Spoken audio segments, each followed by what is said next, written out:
ሰላም ሰላም ውድ የቻናላችን ተከታታይ አድማጮቻችን እንደምን አላችሁ? ይህ አባን ስፖርት ነው።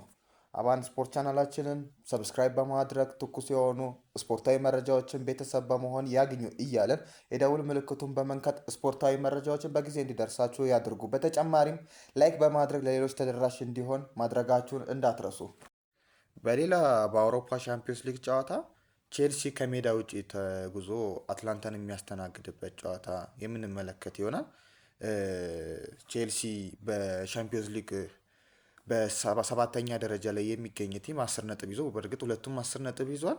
አትላንታ ግን ያው በጎል ክፍያ ዝቅ ብሎ 10ኛ ደረጃ ላይ ነው የሚገኘው። መሀል ላይ ስፖርቲንግ ሊዝበን እና ሲቲ አሉ።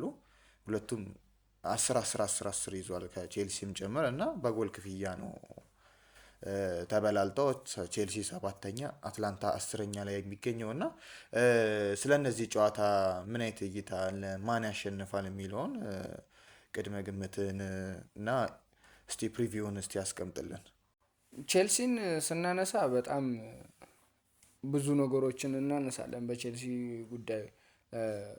ምክንያቱም ቼልሲ ብዙ ጊዜ ወጥ የሆነ አቋም አያሳይም። ከትንሽ ቲም ጋር ነጥብ ይጥላል።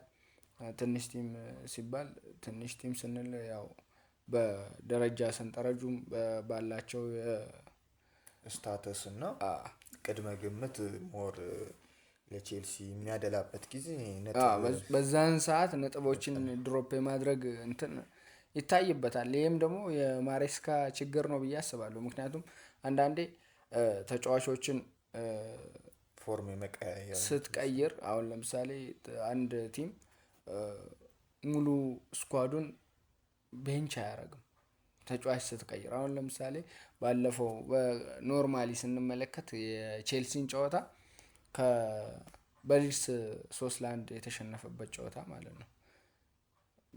3-1 ሲሸነፍ ከአርሰናል ጋር ተጫውቶ ነው፣ ከባርሳ ጋር ተጫውቶ ነው። በእርግጥ እነኚህ ጨዋታዎች በጣም ኃይል የበዛባቸው ኢነርጂ ሉዝ የምታደርግባቸው፣ በተለይ የአርሰናሉ ጨዋታ በጎዶሎ ስለነበረ እየተጫወቱ የነበሩት የካይሴዶ መውጣት በጎዶሎ እንዲጫወቱ አድርጓቸው ስለነበረ ይሄም ቦታ የካይሴዶን ቦታ ከቨር ለማድረግ ሁሉም ረኒንጋቸው በጣም የተዋጣለት መሆን አለበት። አይደክሜ መሆን ነበረባቸው በዛ ጨዋታ።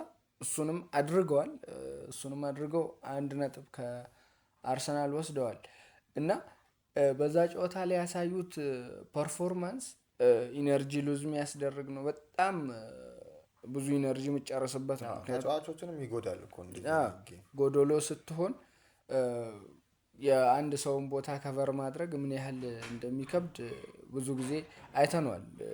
ያው ጎዶሎ ተጫዋች ወይ ዲፌንስ ሆኖ ነው የሚጫወተው። ነገር ግን ቼልሲ በዛን ሰዓት እየተጫወተበት የነበረው ፎርም ለአርሰናል በጣም አስቸጋሪ ነበረ።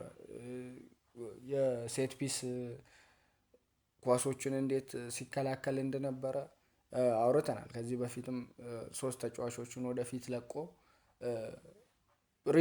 ሃይ ሪስክ ወስዶ ምናልባት የአርሰናል ዲፌንሶቹ አታክ እንዳያደርጉ ባላንስ እንዳይኖራቸው ሲያደርግ እንደነበረ፣ ምን ያህል ረኒንግ እንደሆነ የሚያደርጉት የሬስ ጄምስ ምርጥ ፎርም መሆን፣ በቃ በአጠቃላይ ቼልሲ የዛን ሰዓት በጣም ኢነርጂ ሉዝ ያደረገበት ጨዋታ ነው። የባርሳ ጨዋታ ነበረ ከዛ በፊት ምን ያህል ፕረስ አድርጎ እንዴት አድርጎ እንዳሸነፉ ተመልክተናል።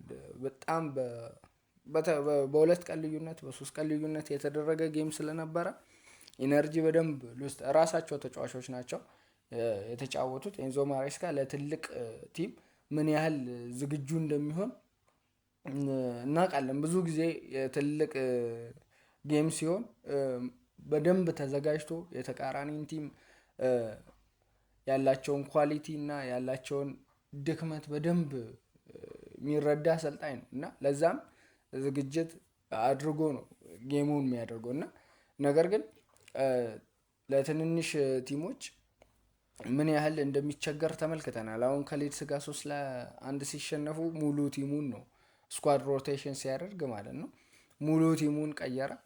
እዛ ምን ያህል እንደተቸገረ እናስታውሳለን። ከዛ በፊትም በሰንደርላንዱ ጨዋታ ምን ያህል እንደተቸገረ እናስታውሳለን። ብራይተን ጋር 3-1 የተሸነፈበትን ጨዋታ ከብሬንትፎርድ ጋር ምን ያህል ኖርማሊ ቲም ሮቴት ስታደርግ እንዴት እንደምትቸገር ሙሉ ተጫዋች አይደለም ሮቴት የምታደርገው። የሚቀየሩ ተጫዋቾች ይኖራሉ፣ የሚደክሙ ተጫዋቾች ይኖራሉ። ነገር ግን ሙሉ ሮቴት ስታደርግ በጣም ትቸገራለህ። በሊድሱ ጨዋታ ያው ትልቅ ግምት የተሰጠው ለቼልሲ ነው። ምክንያቱም የዋንጫ ተፎካካሪ ይሆናል ተብሎ ነው በደንብ የተጠበቀ የነበረው በዛን ሰዓት። ከሊድስ ጋር ከመጫወቱ በፊት ከአርሰናል ጋር ትልቅ ፐርፎርም አድርጎ ነበር። በደንብ የተወጣለት ፐርፎርማንስ አሳይቶ ስለነበረ ማለት ነው። እና በሊድስ 3 ነጥብ ተቀማ። ከዛ በኋላ ከቦርንማውዝ ጋር 0-0 ያለቀው ጨዋታ የትላንት ወዲያው ማለት ነው፣ የቅዳሜ ጨዋታ ማለት ነው። እና ምን ያህል እየተቸገረ እንደሆነ እናያለን በደንብ የቼልሲን ከትንሽ ቲሞች ጋር ያለውን ጌም ማለት ነው። ነገር ግን የትልቅ ጌም ፕላን ያለው አሰልጣኝ ነው። በእርግጥ ሞይሰስ ካይሴዶ አልነበረም በሊድሱም ጨዋታ በቦርንማውዝም ጨዋታ ያው በቀይ ካርድ በመውጣቱ። ነገር ግን በቻምፒየንስ ሊጉ ነገ ይመለሳል፣ ለአትላንታው ጨዋታ ይኖራል እና በአትላንታ ስቴዲየም የሚደረግ ጨዋታ ነው። በኒው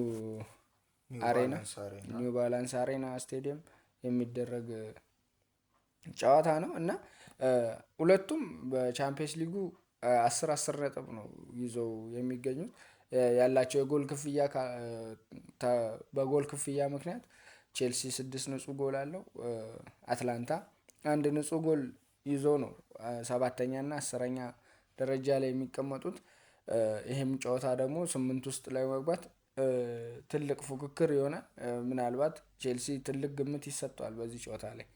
ምክንያቱም ትልቅ ጌም ስትራቴጂ በደንብ ኤንዞ ማሬስካ በደንብ ስለሚጠቀም ማለት ነው። እና ምናልባት ይህን ጨዋታ ቼልሲ እኔም ግምት ሰጠዋለሁ። ሜቢ አትላንታ በደንብ የመዝጋት አቅም ይኖረዋል። መከላከሉ ላይ በጣም ጎበዝ ቢሆንም ነገር ግን ቼልሲ እንደ ኮል ፓልመር ያለ ተጫዋች ስለተመለሰ አሪፍ ይሆናል ብዬ አስባለሁ። በሴሪያውም በአትላንታ ማለት ነው። በሴሪያው 12ኛ ደረጃ ላይ ነው የሚገኘው። ምናልባት ዘንድሮ የአትላንታ